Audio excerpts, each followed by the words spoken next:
Hello and welcome to the Fun Kids Bookworms podcast. My name is Bex, I love books, and hopefully you do as well, because coming up I'll be speaking to lots of rather brilliant authors. I've got Liz Kessler, Iona Rangeley and Jennifer Bell. So we've got a rather jam-packed episode and we better dive right in.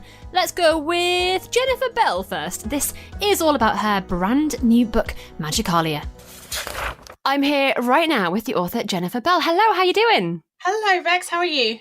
I'm so good, thank you. Now, I don't think we've spoken before, is that right? Yeah, I've never had the privilege of being on Fun Kids Radio before, so it's really cool to be here for my first time. You are so welcome.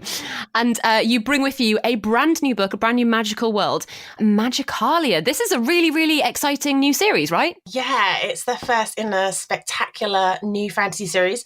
And it's about two best friends called Bitsy and Kosh who live in a tiny village in the middle of nowhere where nothing exciting ever happens until one evening when Bitsy's dad is kidnapped by a woman with a strange creature. And this creature looks a little bit like a cross between a giant purple hamster and a rhinoceros. They call it a hamstoceros. And they discover that it's actually one of 100 different species of magicals, which are powerful creatures conjured from different emotions. And using an encyclopedia of magicals called Magicalia, the two friends learn how to conjure magicals themselves, and then they have to follow a trail of clues that leads them around the world in a race to rescue Bitsy's dad from a mysterious villain called Riddlejax. I mean, you've immediately described it perfectly. Congratulations. We can close the interview now, I think. I'm good at describing it. I've been describing it a lot. I can imagine. And I have to say, so first chapter, I was hooked immediately because two of my favourite things. First of all, we have a little real world situation going on where we just meet Bitsy and Kosh and they're making a podcast, which of course I loved, the fact that you've got characters making a podcast. And then immediately you've got the magical element comes in, where there's almost like a fight scene immediately. Some people leave that to the middle or the end of the book, but no, you're all in straight away in the first chapter. That's just my taste. I love reading books that are sort of, the action is there from the get-go and you're sort of straight into the adventure, straight away. So I knew I wanted to do that in the first chapter. And I love podcasts. I listen to those podcasts. So and I always wanted my main characters to be into podcasts. But obviously, because they live in a village where nothing exciting ever happens, it's pretty difficult to do a podcast about the local news because they don't have anything exciting to talk about, which is pretty frustrating for them. And luckily, a lot of exciting things come along. And can you explain to us a little bit about this magical world? Where has it come from? Well, it started with a single idea, and I just had this idea about what if our emotions were living creatures, and what would they look like, and what sort of noises would they make, and how would they behave, and would they have scales or feathers or spikes or fur, and what kind of abilities would they have? And sort of the more of these questions I asked, the more creatures I started to design, and then a story sort of took shape around them. So I imagined Rage, for example, would be a sort of a ferocious, fire-breathing creature the size of a tank with like volcanic skin. And then Amusement would be a cute little, mischievous little floofy thing who wants to tickle people all the time and hiccups all the time. And it was just really easy to design all these creatures. And then, the story sort of came around them. And you've got people who are kind of have their own emotional creature, and it's really exciting to see different people and different animals and different creatures around them. Yeah, definitely. I wanted to create as many as I possibly could. So there's over 100 magicals, and I think you meet about 30 to 35 in the first book. And the main characters, Bitsy and Kosh, discover that they can conjure magicals too, and you can only have one magical at a time. So they have to learn, using Magicalia, the encyclopedia, which is the best magical to conjure in different situations. So we get to meet lots and lots of different species. My favourite species is the quiggle, which is conjured from disappointment. And because I love really grumpy animals, and it's the quiggle is a little mousy thing with sort of shruggy shoulders. It's very judgmental and it's sort of constantly annoyed at having been conjured, and it's very grumpy. So that's my favourite one. Did you draw them out as well as write about them just to get a feel for what they would look like? No, I didn't. I have to confess, I'm terrible at drawing. It's not one of my skills. But the David Wyatt, who illustrates the books, has done some amazing illustrations, and I basically wrote the descriptions for every character, and then he went away and drew them all. So you can see the illustration of a different magical at the beginning of every chapter. I think they're amazing. I think his illustrations have fantastic, and they've really sort of captured the essence of each species of magical. Yeah, the detail is incredible in those pictures. And also, like, the book in general, how is it kind of weaving in fantasy into real world situations? Because obviously your characters go on a bit of a trip around. Yeah, I find that really fun. I love history, so it's really fun to weave in real history and sort of imagine how that would connect to the fictional world that you've created. So in the book, I think they mentioned that the Great Fire of London, which we all think started in a bakery on Pudding Lane in London, actually started because some grudgenauts got loose in London who are conjured from rage and can sort of breathe fire and things. And I think it's really fun, connecting real world events to the world that you've created, because it makes it feel more real. It makes it feel like, that it could possibly be real, it could possibly happen.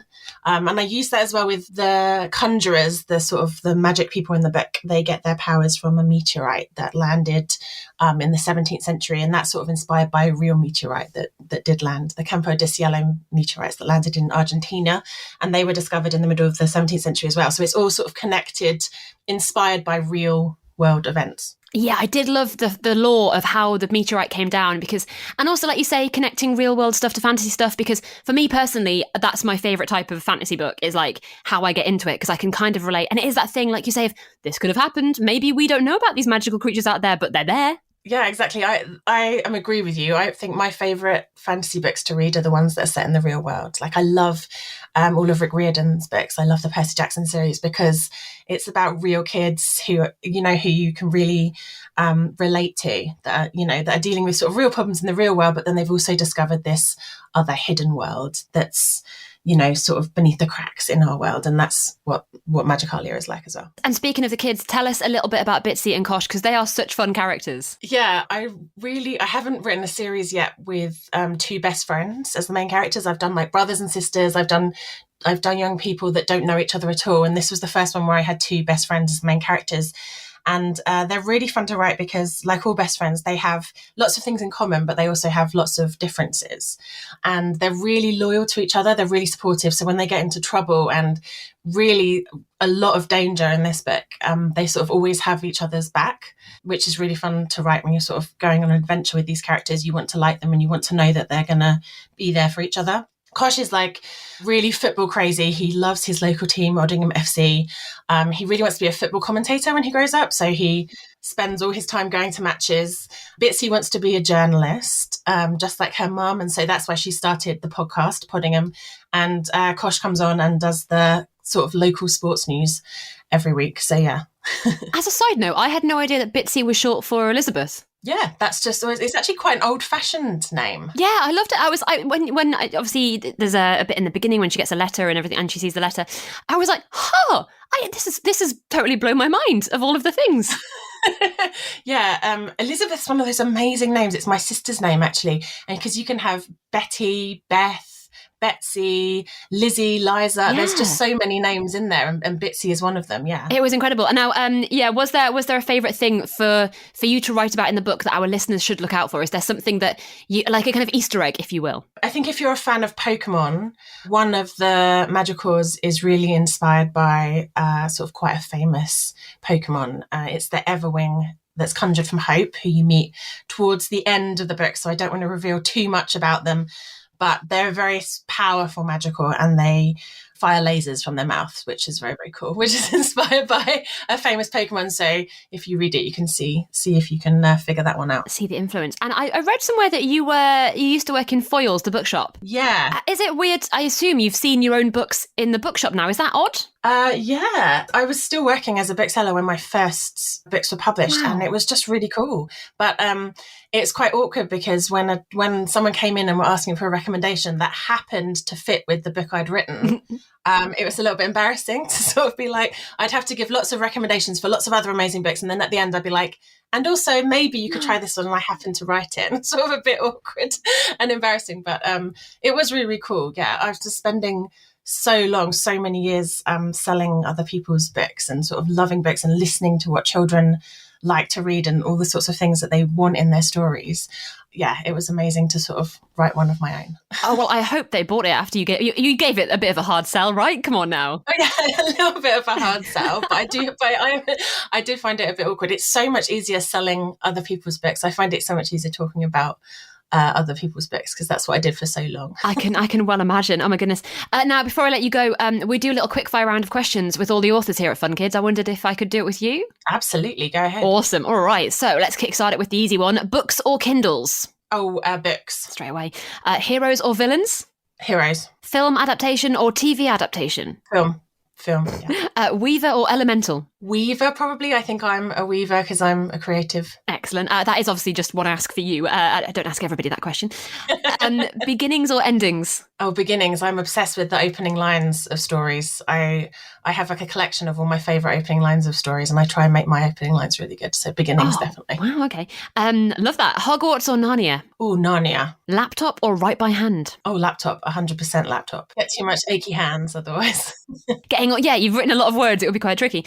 No, yeah. Do you write 9 to 5 or when you fancy? I write all the time. It's never when I fancy. I just have to write all the time to get everything in on time. So yeah. Okay, that's fair enough. Paddington Bear or Winnie the Pooh? Oh, this is the hardest one so far, because Pooh, amazing, rumbly in my tumbly. I feel like Pooh maybe is my soul animal, but then Paddington is just so lovely. I think I'm going to have to go with Pooh Bear. You know what? That one I really feel at the moment because of the Paddington film, but everybody's like kind of childhood love of Winnie the Pooh. That is a real tricky one to answer. So it's so hard because they're both bears, they're both cute, they're both iconic. Yeah. I mean, how do you pick? Yeah, it's a tough one. It's a really tough one, but not as tough as this one. Salt and vinegar or cheese and onion? No, I don't like either of them. You can pick a third if you would like. This is terrible. I think, oh no, both of them, just eating both of them makes me feel a little bit icky. I think I'd have to maybe pick cheese and onion because salt and vinegar, no, too strong. Too strong. It's too much. Wow. You know, you have a salt and vinegar crisp and you bring it to your mouth and then all this saliva starts to build. Oh no. I've never had someone have such an existential crisis about crisps. Oh yeah, before. no. I'm just not a crisp fan, I think. That's all right. Do you have a preference at all in flavours of crisps? No. Maybe just I'm just not a crisp fan. That's all right. You know what? Yeah. I mean, I'll be honest with you. The correct answer for that one is salt and vinegar because that's my favourite. Right. But okay. But the fact that, well, I didn't give an incorrect answer because I sort of said no. I was going to say, the fact you were so anti crisps in general, that was. Well, you can't argue against that, can you? If someone's passionately against something, that's it. You know what? That was, there's nothing wrong with that answer because you haven't given me the inverted commas wrong answer. You've given me a different answer, and that's okay. That's all right. I'll take that.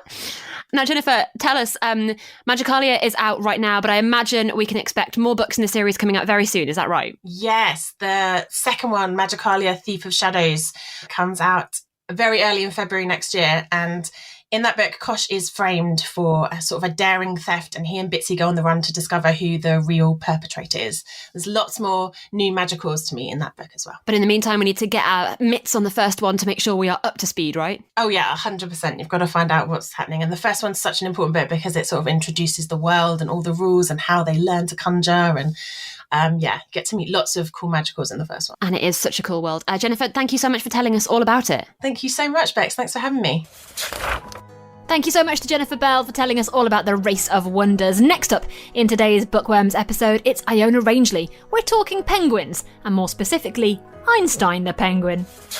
I am joined right now by author Iona Rangeley. Hello, Iona, how are you doing? Hi, I'm great, thanks. How are you? I'm so good, thank you. I received your beautiful book in the post, Einstein the Penguin, The Case of the Polar Poachers, and what a joy it is. Thank you very much. I'm glad you like it. To be honest, I hadn't read the first books in the series, but it didn't matter because I felt like I was right in it straight away. But if like me, listeners haven't read the first books, where do we find Einstein and his gang? Well, as a sort of quick overview of the first couple of books, these are sort of like penguin detective books, I suppose, as far as we've got the two main kids, Imogen and Arthur, who are siblings, and then they make friends with a penguin called Einstein, and that in itself leads them on several detective-related adventures. So in the case of the Polar Poachers, we have the return of some old villains, let's say, and the disappearance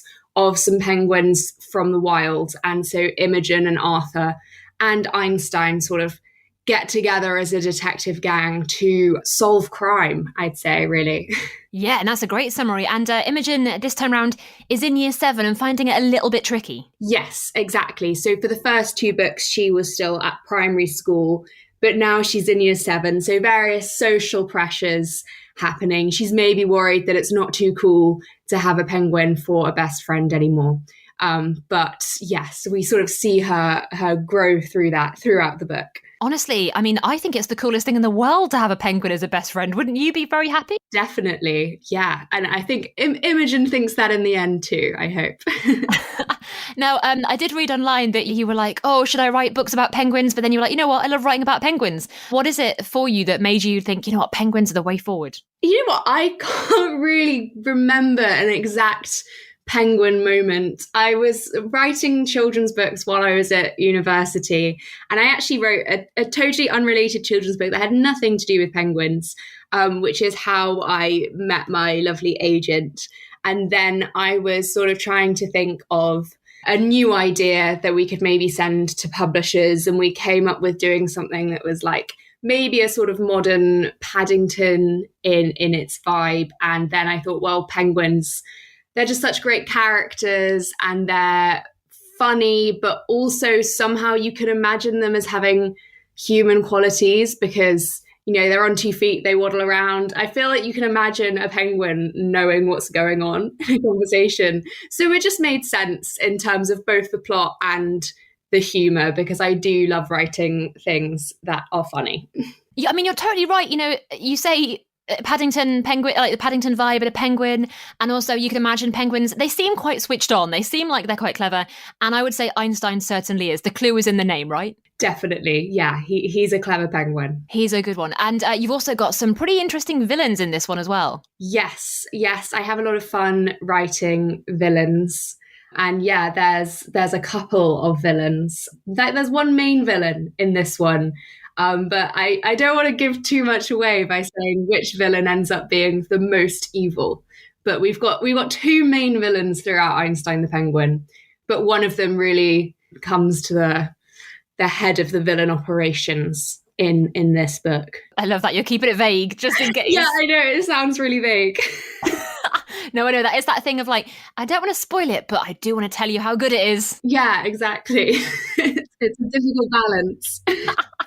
Was it nice to write about Arthur and Imogen's relationship as well? Because they seem to have quite a lovely brotherly, sisterly bond. Yes, that was fun, definitely. I also have a brother. There's just 2 of us. Although we're the other way around. My brother's actually older than me. But then there's certain like conversations that Imogen and Arthur have that I can kind of imagine having had with my brother when I was younger. But then there's lots of aspects of them that are very different to me and my brother as well. And was there any part of this adventure that you loved writing for them? I mean, lots of it. But this particular book, I'd say a scene I really enjoyed writing is, I think it comes about halfway through the book when Imogen and Arthur actually sort of have to break out of the house in the middle of the night because they are looking for one of said villains, and they end up in some mysterious places around London, like the London Docklands, which is actually on David Tasman's illustration on the cover. That background is inspired by that scene. And that was a fun, I really liked that adventure for Imogen and Arthur. And their relationship as well. Big shout out to David Tasman. I've got to say, because as soon as I picked up the front cover, I actually have been to the London Docklands recently, and I was like, oh, it looks like the Docklands. So he did a great job immediately. Oh, really? Good. I was very, very impressed. And yeah, some incredible pictures all the way through. You must be very happy with those. Yes, I love the pictures. I mean, they're always brilliant, obviously, but each time I look at a new Einstein book with David's illustrations, they do just seem to get better and better. I would say a favourite from the case of the Polar Poachers. Again, we're going into spoiler territory, but towards the end of the book, there's a very funny illustration with lots and lots of penguins running around a certain London hotel, and I'm a big fan of that particular picture. And can we expect to see any more from Einstein? So the Case of the Polar Poachers is actually the Einstein finale at the moment, but I am still working on books for the same age group. So yeah, I'm working on a new trilogy. So you've got more to come. Einstein does not appear in this one. Okay, well that's all right then. We can have more stories from you. That's fine. Now, before I let you go, we have like a quick fire round of questions that I do with all authors. If it's okay to do that with you right now. Yeah, absolutely. All right, lovely stuff. Okay, books or Kindles? Books, although I definitely have too many at the moment and I'm running out of space. Yeah, I know that feeling. Heroes or villains? Villains, maybe. I like reading about characters who are like a little bit evil. So. All right.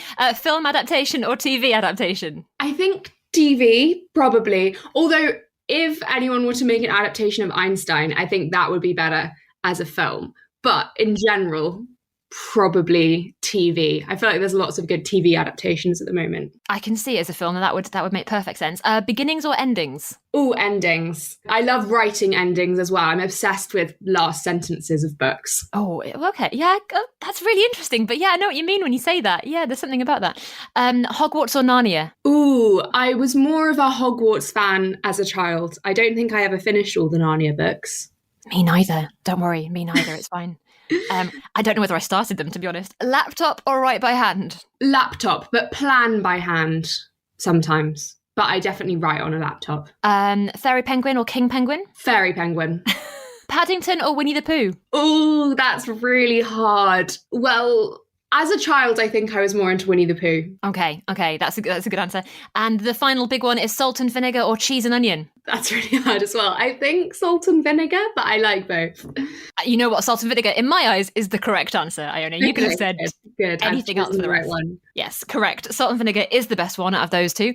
So you passed my test, my secret hidden crisp test. Well Great. done.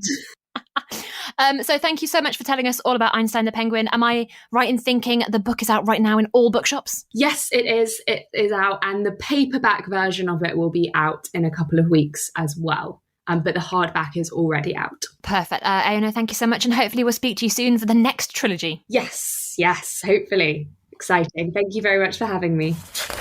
Brilliant stuff. Thank you so much to Iona. And next up, we've got Liz Kessler. Now, this is her brand new book, Code Name Kingfisher. It's all about Liv, who finds a secret box from her grandma's childhood, and she uncovers an extraordinary wartime story of bravery, betrayal, and daring defiance. Shall we find out more?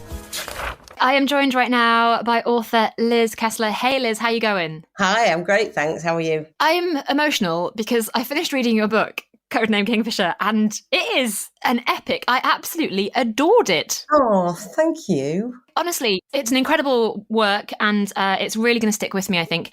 And why don't you do us the honours of telling us a little bit about where the book is set, because it's kind of set in two places and two times. Yeah, so it's set partly in Holland in 1942. There are two sisters who are sent away from their home because they're Jewish and it's the Second World War.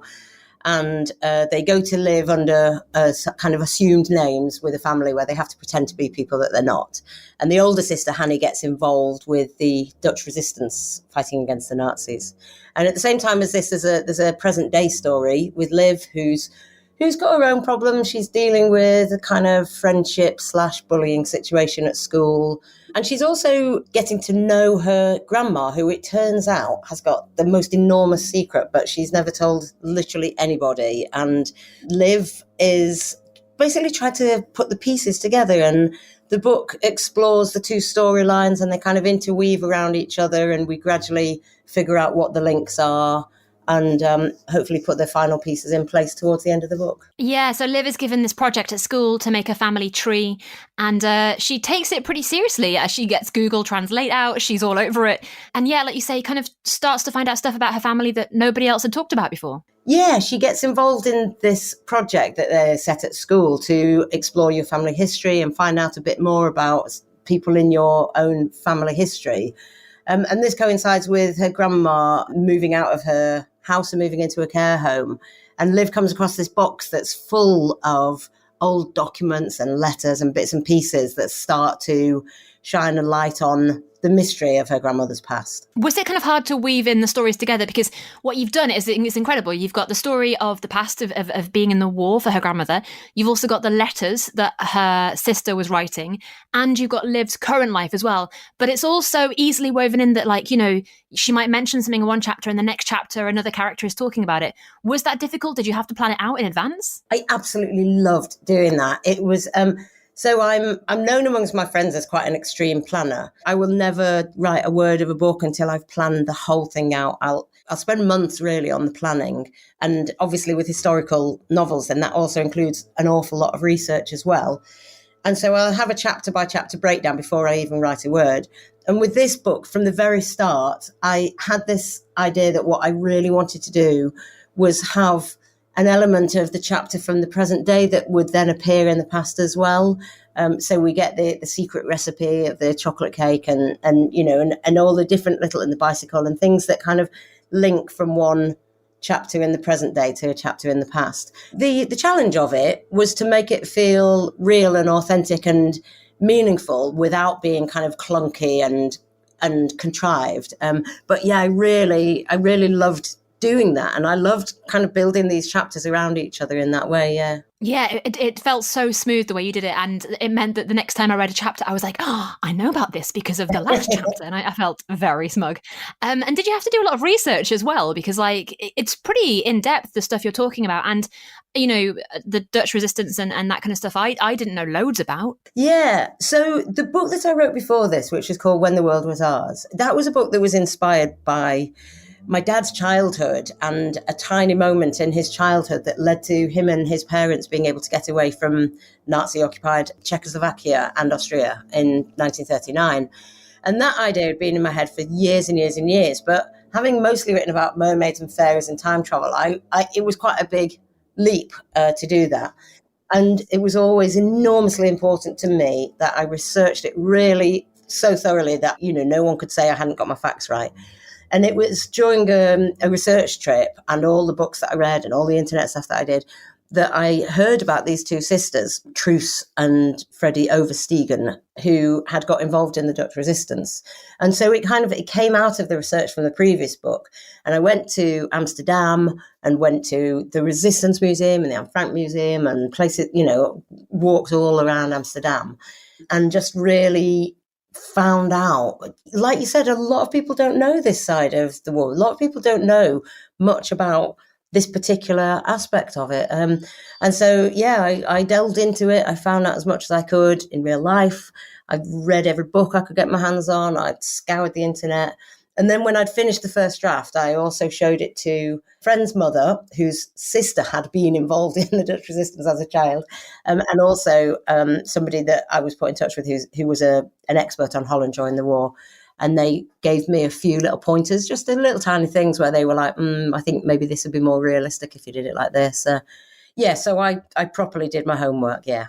I mean, and it shows, and there's some big moments in it that are true to life and probably maybe quite difficult to read and quite hard to write about, I imagined. Is it tricky to write about those big kind of difficult subjects, but for kids? Yeah, it's really difficult. And so I'm going to be careful to try and avoid spoilers here, but there's one particular scene involving Hanny where there was quite a lot of conversation with my publisher about how to do this scene in a way that was properly emotional, that it had to be, and real and respectful, but at the same time not traumatizing, because when the world was ours, we had like a 12 plus age band on it, because that gets seriously upsetting and quite distressing. And we wanted this book to be one where I wouldn't need to be scared of year 6 teachers doing it with their class. You know, I wanted them to be able to. So I was very, very conscious of that. Not so much in the first draft, because I do have this kind of phrase that I was told 20 odd years ago when I started writing, which is don't get it right, get it written. And I always apply that to the first draft, because you just have to get it down. But then, yeah, we did look at stuff and think, right, that maybe take a bit of the blood out of that scene, or, you know, whatever it was, just to make sure that it was appropriate for young people to read. Yeah. Yeah, and I mean, I do. I love history anyway, and I love the historical aspect of this, and that was fascinating. But also the Liv's current life. You know, she's dealing with her ex-best friend who's just become a bully, and like that's a whole other strand as well to talk about. Yeah, and what's important to me is that, you know, I mean, I'll make a little confession. I was never into history. I wasn't good at history. I got an E in my history O level. History goodness. to me, it was quite dry. It was dates and kings and queens and wars and things like that. And it never appealed to me. And, I came into these kind of books through my heritage, I suppose, my family history. And that's, the more I've got into it, the more it's come alive for me. But the thing for me that's important in writing these books isn't about, here's a book to teach you about history. It's about kind of, I suppose, the links, which sadly are still there very much, between the past and the present day. And, and I want young people to see the links. Fascism doesn't start with, the end results. It starts with whatever it is that also causes people to become bullies, and I wanted young people to be able to read the book and maybe identify with some of the elements, and then realize that actually, even in our lives now, we might not deal with some of the bigger issues, but we can probably all identify with this feeling that someone's being bullied, and we have to decide, do we stand up for the person being bullied and run the risk that we'll be the next one, or do we side with the bullies and kind of keep ourselves safe? And, I think those kind of themes are very relevant for young people. And my aim with this book, more than ever, really, was to try and make those links and sort of just put it out there for young people to have discussions and think about. I mean, job absolutely managed on that one. I really did love this book. I could talk to you about it all day, to be honest, but I best not. We've both got places to be, I'm sure. So I just want to tell everybody, Code Name Kingfisher, I'm assuming, is out in all bookshops right now. Would that be right? Let's hope so. It's just out in paperback this week. Yeah. Excellent. Well, Liz, thank you so much for telling us all about it. And yeah, I can't say enough how much I loved it. So thank you for telling us about the book. Thank you so much for having me. It's been fun. Bit of a busy one this week. There's been loads of amazing books coming out in May. Big thank you, of course, to Jennifer Bell, Iona Rangeley, Liz Kessler. And if you've got a brilliant author or awesome book you want to tell me about, let me know at funkidslive.com or comment wherever it is you're listening to this. I'll see you soon for more books, more authors, and more awesomeness. Bye!